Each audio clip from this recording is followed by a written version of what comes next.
Good evening. Thank you for joining.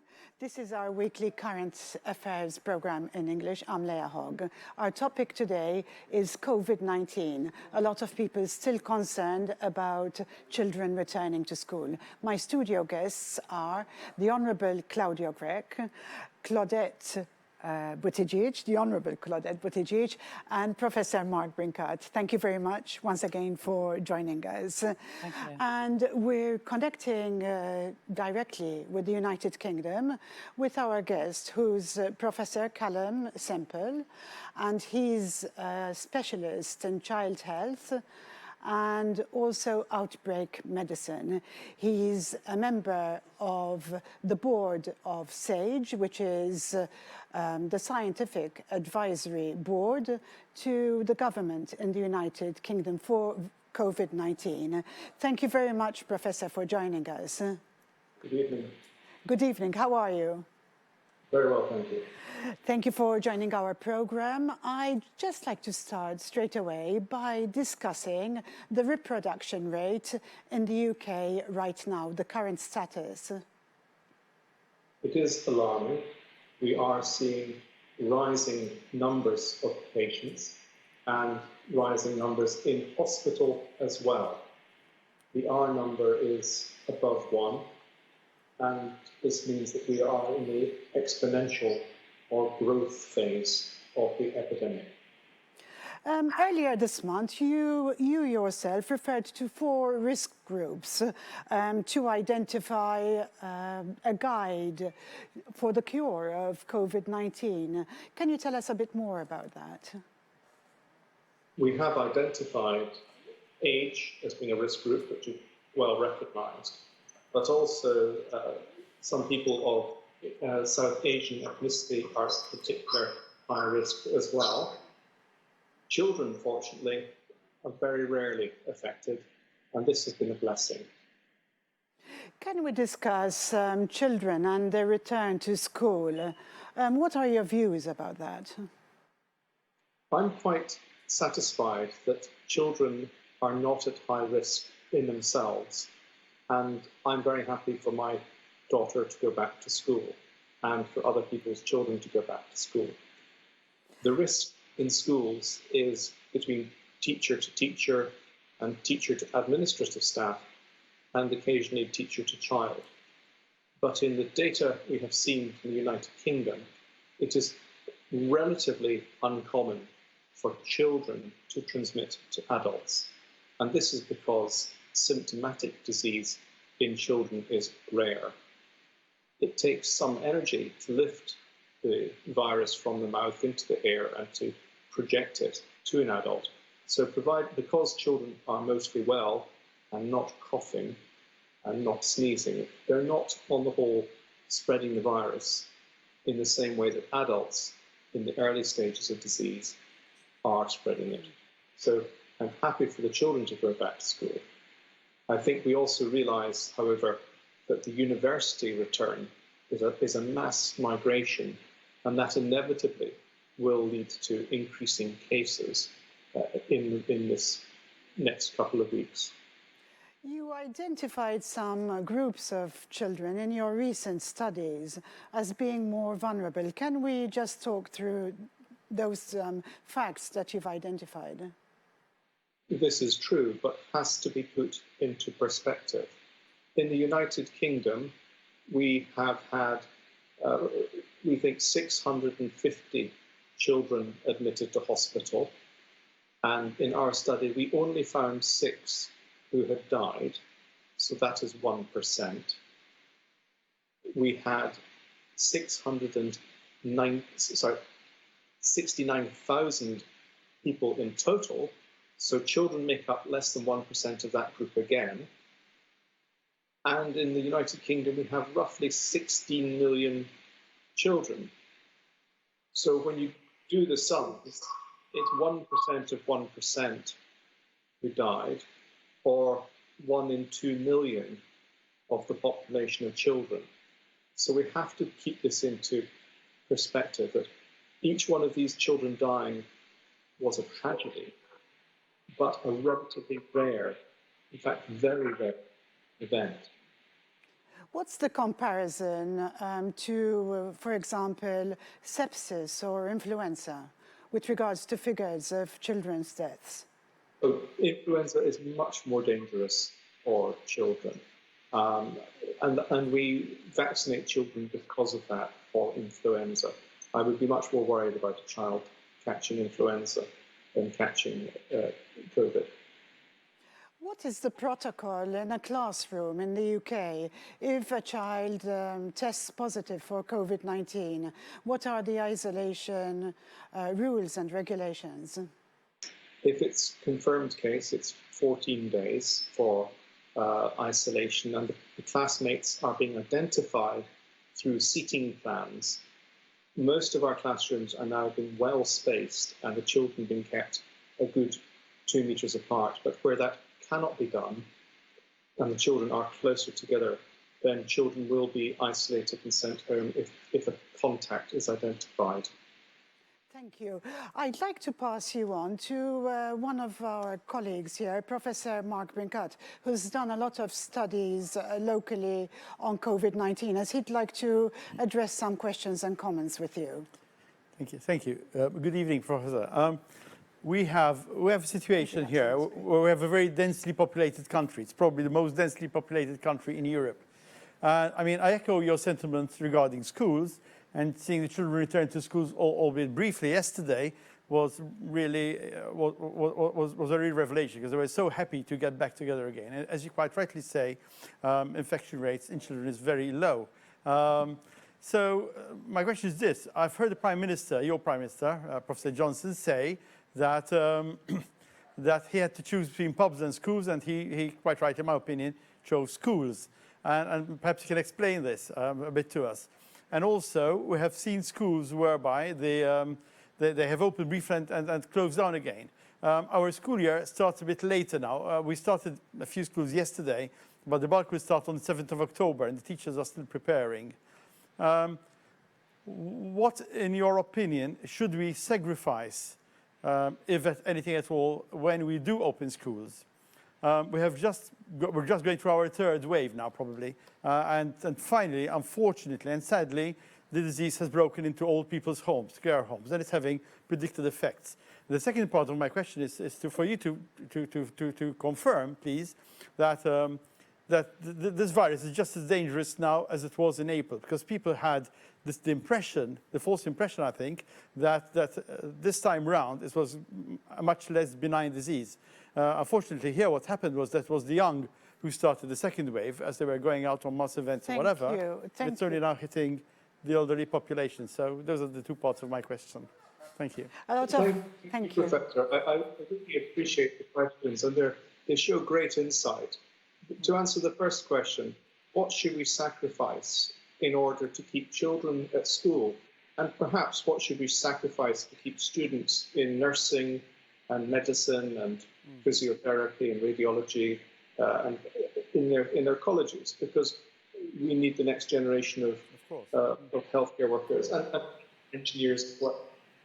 I think we've sacrifice some of the hospitality industry, where we're aware that people who drink alcohol in back rooms do not adhere to social requirements of the pandemic. And this is very difficult. Tourist industry, very difficult for the hotels and the pubs. But let us not forget, this virus kills people. And we have seen 650 doctors and nurses die in the United Kingdom. They did not get up in the morning and go to work planning to catch a virus going to kill them. And to answer your second question, you are absolutely right. We are seeing much more of this virus circulating in people under the age of 50 who choose to deny that this is a serious illness. And now in the United Kingdom, we are seeing excess of women between the ages of 20 and 40 being admitted to hospital with severe disease. This virus cannot be underestimated. It's certainly not become powder. Thank you, Professor. The Honourable Claudette Buttigieg. Well, Professor, thank you for being with us, and honestly, it's a pleasure to listen to your insight. Can you, as a mother of a teenager, could you guide us? You mentioned that influenza is more dangerous than COVID-19, but I'm tying to what the professor was saying. Let's not give the impression that this is not dangerous. But you also mentioned, precautions we can take. What if there's a combination of both, with the seasonal flu coming up soon? What's your advice? I dare to give advice to a mother with a teenager. It is a very difficult challenge. I have a 17-year-old daughter myself, so I appreciate the reality of what we're saying here. Influenza is dangerous for children, but COVID is not dangerous for children. But when we move into adults, we have now got evidence that COVID plus influenza gives a patient in hospital twice or slightly more than twice a length of stay. So in Britain, we see people with COVID in hospital for typically 8 days, but if they get COVID and influenza, they're in hospital for 17 days. And this data and the graphs have just been published on our government's website. So my advice here is if you can get hold of the influenza vaccine, get it as soon as you can.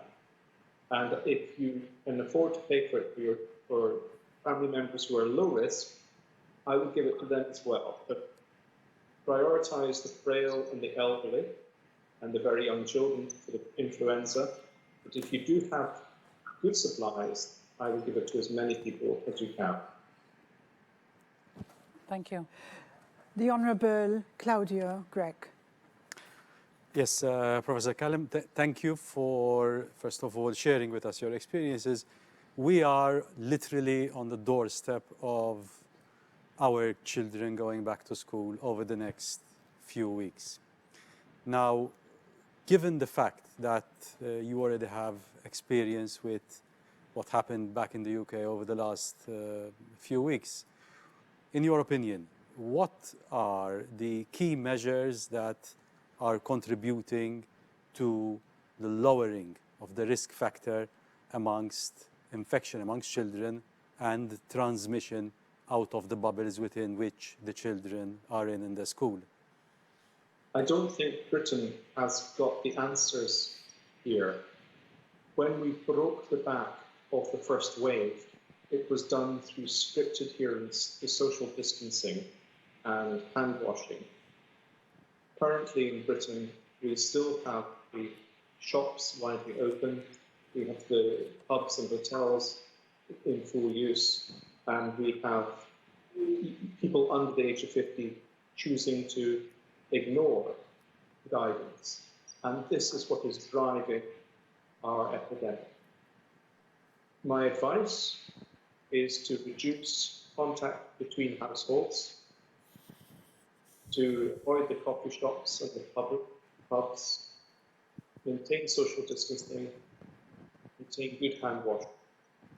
The masks do help a bit, but can often be mistaken as one thing you have to do. It's not one thing. You have to do everything. One single action is not going to be enough.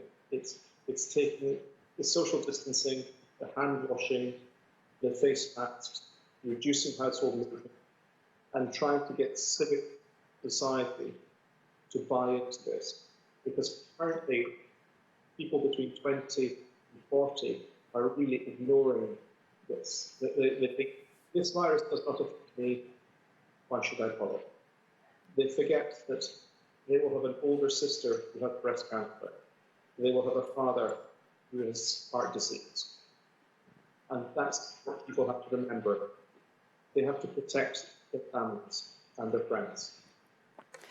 Thank you very much, Professor Calum. Just one final question regarding masks and school children.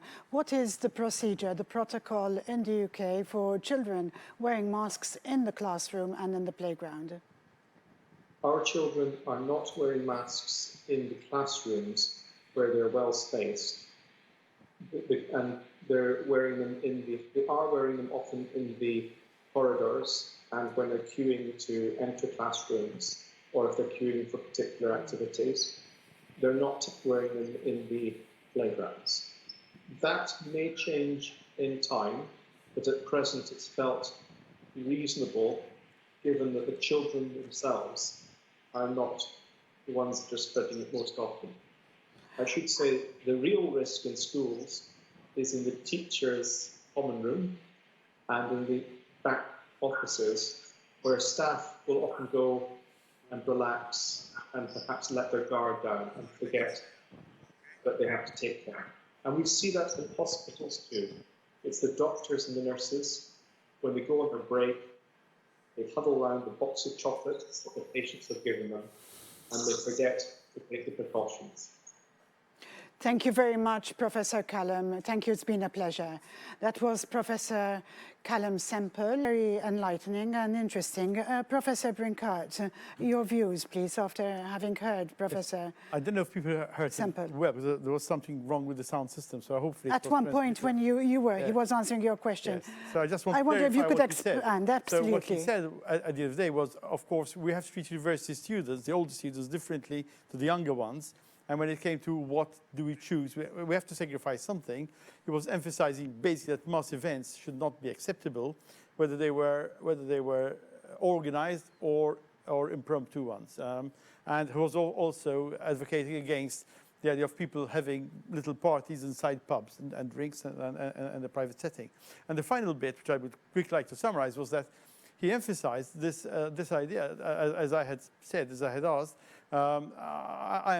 It is now manifestly obvious that the virus is exactly the same virus that we had to begin with, just as dangerous. Might have mutated very, very slightly, but this idea that we are somehow a super race here in Malta because we are Maltese, or because it had somehow become a more benign disease, was totally false. It was simply a perception because the infections we're having in early July, August were in young people, and young people weren't doing so badly. The minute it hit, and the minute it broke into our older age groups, we've got what we've got now, which is a very, very serious situation. And I would like to emphasize and say that the situation is not really under very good control. Because there are too many community cases. And in our houses for the aged, our care homes, it is particularly serious because what people don't realize that initially it's a very mild disease in most old people. But as we have been saying before, within 2 to 3 weeks, you start getting sudden deterioration of people and deaths. So these care homes need to be supported much more strongly than they've been in the past by the central government, by the Department of Health. And now, how do you suggest that? Well, we've got this happening now with Gura at last after about 2 weeks, and I have to say that it was a learning process. We now have support from consultant geriatricians going in. And don't forget that we've also got something like 75% of care home personnel who are out on quarantine. They're out. So a bad situation is made even worse through having care home, the carers out. Carers are not trained to look after these high-risk patients. So central government needs to put in staff, nurses if need be, equipment, if they want to keep them there. If they want to take them somewhere else for isolation, that's even better. But this mix of isolation and quarantine, this concept of, this unclear distinction between quarantine and isolation is bad. Because people who are quarantined should be quarantined. Isolation is a different matter altogether. And we have to realize that there can be sudden deterioration. And once it hits, not just our care homes, but also possibly our monasteries and our convents, when there are elderly nuns and elderly clergymen over there, it has the potential to wreak havoc. And I think So we're speaking about institutions, prisons? Well, prisons tend to be young people, but even that, of course, is not a good idea. And we've seen in our refugee camps, for example, we've had high incidence, but they've done relatively well. It's the care homes and the vulnerable groups which are the at-risk people. And slowly, you start getting these disasters creeping downwards. As Professor Calum said just then, there's been a rise in 20 to 40-year-old women out of all things, because women were meant to be protected by their hormones. And there are papers, and I do believe they are, but the fact that you've got 20 to 40 women going in means that you've got much greater groups of older people going in and much greater groups of men going in. Thank you. Thank you very much. Thank you. I'm with Professor Mark Brincat, the Honourable Claudette Buttigieg, the Honourable Claudio Grech. I'll be with you very soon.